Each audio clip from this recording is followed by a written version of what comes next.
Guys, we're married!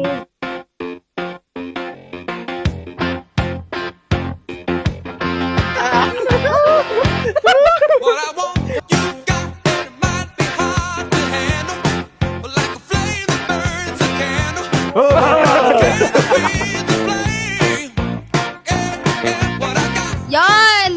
Congratulations! And especially sa ate ko kasi nakita ko yung hard work. Hard work! Go Kuya EJ, galingan mo. Galingan mo! Proud ako sa inyong dalawa kasi at least nakakasunod na kayo. Hawak mo. Hawak mo. Pinagtitripan na tayo din. Oh my God! Ba't naiya ka? Wow! Guys, patay yung letter ko. Ayun, letter, iyak ako. I'm grateful to have you by my side and to share these beautiful memories with you. Thank you again for everything with love, Edsel and Rose. Kanan. Kaliwa. Tapos binuntahan ako sa work. Tapos yun yung unang meet namin. Butas pa nga yung brief niya nun eh, kulay violet. You make my dreams come true. Yeah. Wow, you make my dreams come true. Well, listen to this. Congrats EJ and Rose. Sana magsama kayo ng matagal at saka masaya. Yung problema, nandyan lang yan. Pero maging matatag.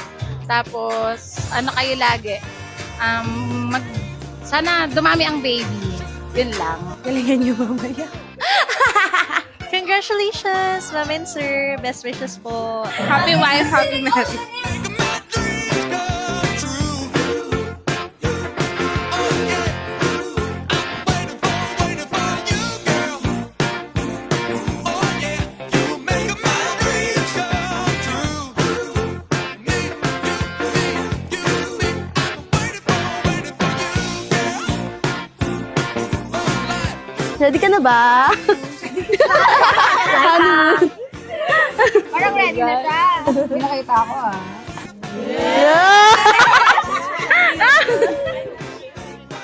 Ang nakita mo. Parang laundry yan.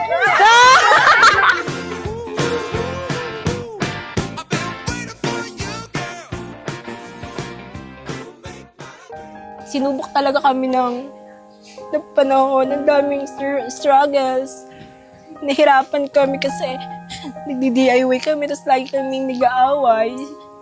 Umigidiyak ako, tapos hindi mo.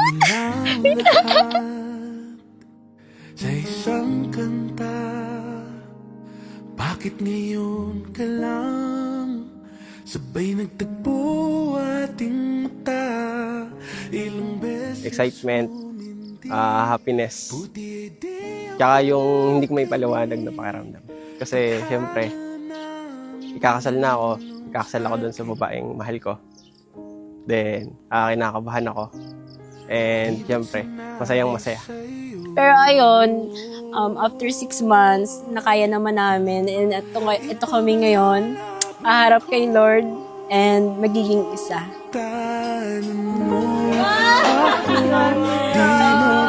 Bago yun. At pag ika'y nawawala, tingin ka lang sa aking mata, magmamahal. Mahalaga at makabuluhan ang mga sandaling ito sapagkat kayo ngayon ay nasa harapan ng altar ng Panginoon upang magtipan. At sa inyong pagtitipan, mamaya-maya kayo ay magiging mag-asawa na, magiging magkabiyak ng puso. Hi asawa, wifey, love loves. Kahit anong tawag pa yan mahal, mula sa simpleng wave, nagsimula ang lahat. Isang simpleng pagpapapansin, naging usapan na, naging pagpapakilala, hanggang sa hindi natin namalayan na araw-araw na pala kitang hinahanap at hinihintay.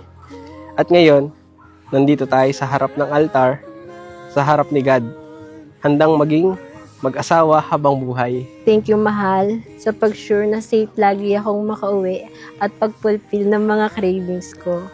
Mahal, from now on, hindi ka nakakabahan ng paalam kala mama na hindi ako makakauwi.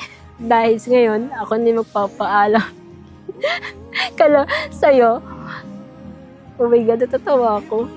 Paalam na di mo na ako uuwi. Dahil ngayon, ikaw na yung uuwian ko at sa'yo naman ako magpapaalam kung pwede ba akong umuwi kala mama. I love you, mahal na mahal kita.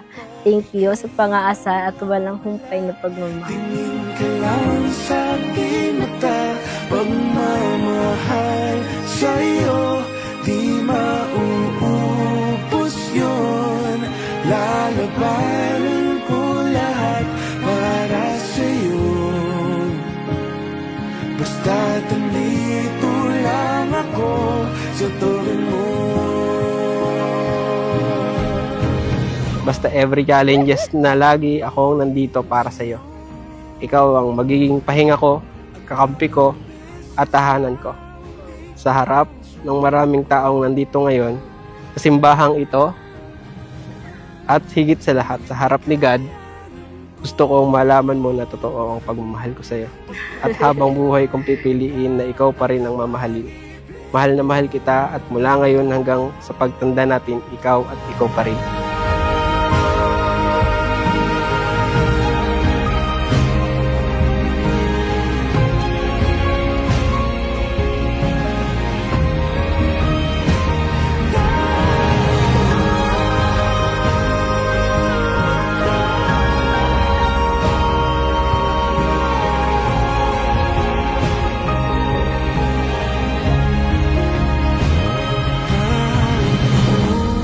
Ako, di magbabago yun. Edsel at Rose, kayo ay magiging mag-asawa.